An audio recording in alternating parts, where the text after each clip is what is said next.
I'm Sensei Alex Kakuyo, North American contributor for Buddhist Store Global. Thanks for joining me for this episode of The Ordinary Buddhist. The title of today's Dharma talk is Cooking the Buddha. Before we get into that, please subscribe and hit the notification bell. That way you'll be notified when I post talks in the future. If you wouldn't mind hitting the like button, that'd be great too. I have a secret. I love to eat.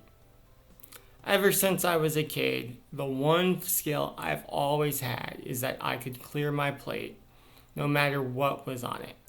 I'm not a picky eater. I like trying new things. Eating is something that I'm good at. Cooking, not so much. I mean, I've gotten better at it over the years. I can certainly follow a recipe, but it doesn't come to me quite so naturally. I'll be honest, I've made a few mistakes. I've set some things on fire. It happens. However, what I've found is that if we're careful with our ingredients, if we pay attention to the instructions, and we mix and match things in the appropriate ways, applying heat when needed, removing heat when not, we end up with a fairly delicious meal. Sometimes the meal is good enough we feel comfortable sharing it with family and friends. Now, the key to cooking I've learned isn't that one needs to be an artist or a super genius, though I'm sure that helps. Rather, it's being willing to experiment and mix ingredients in the appropriate ways. We have to follow the recipe. The same is true of spiritual practice. When we try to walk the path of Buddha, when we try to manifest our Buddha nature in daily life, a lot of it comes down to just following the recipe. The Buddha laid out the path in the Four Noble Truths, the Noble Eightfold Path, and the Six Perfections 2,600 years ago.